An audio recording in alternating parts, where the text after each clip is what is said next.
you don't know what Crysis is, it is a game released in 2008 by Crytek. The game pretty much brought pieces to their knees because it was extremely demanding at the time. In fact, the game was so demanding that the meme "Can Anyone Crysis" became a thing.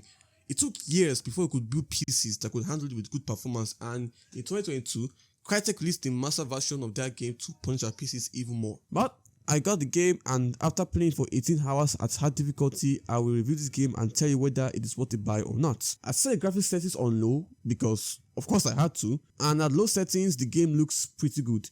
The game is truly ahead of its time. Crytek did a really good job remastering the game, and it shows, from the lighting to the graphical fidelity to the destructive environment to the details and even the physics. It looks good even to this day. Alright, enough funny over the graphics. How does the game play?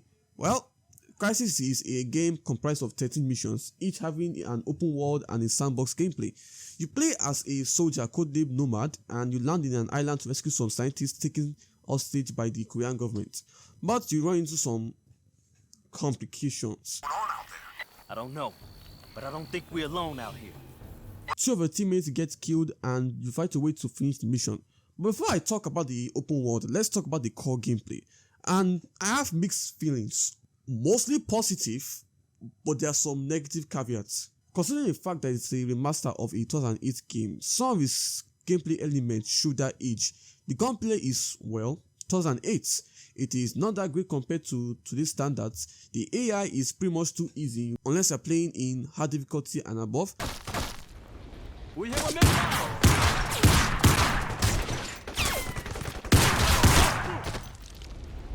The sound design is meh, and the devs thankfully added autosave in a mastered version. It has a neat feature that allows you to switch attachments to your gun on the fly, but the one mechanic it has that makes it stand out is the exosuit mechanic.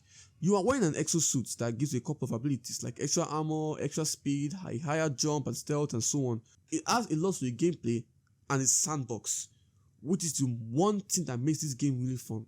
The sandbox in this game is what I would describe as chaotic dumb fun.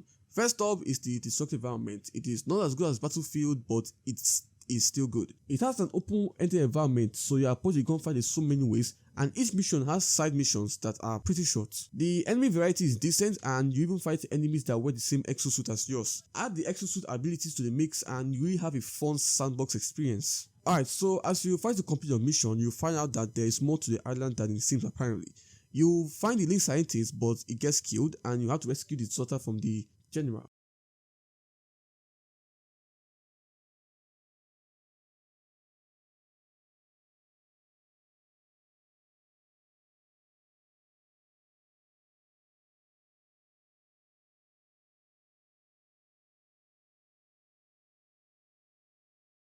Apparently, the scientists were placed there to investigate a relic in the island that is actually an alien structure, and the Korean general believes it to be a source of power and wants to control it. Anyways, you find the general and Elena, and he blows up the relic. That was a bad idea. You fight and kill the general, but manage to extract Helena, but are trapped in the structure, so you have to find a way out. You find a way out of the structure, meet the team, and escape the island. You arrive at the base, and the news switch the president, and you find out some things about the aliens and the island. Apparently, the island was emitting a large energy signature that alerted the US. A bit of digging, and apparently it's a beacon calling for help, meaning Earth is in a serious situation. Now, we have established that there's something in the mountain that sucks energy from every power source it comes in contact with. The more energy it gets, the stronger it gets. So with that in mind, guess what our admiral thought of as a solution? I have planes armed with nuclear missiles on standby. I don't need to tell you how much of a terrible idea that is. So the nukes are launched, and it was a terrible idea. I think we just made it stronger. Everybody down! The ship gets attacked, you defend the ship, the crew gets evacuated, and you fight the boss and another boss and escape all in one piece. Going back.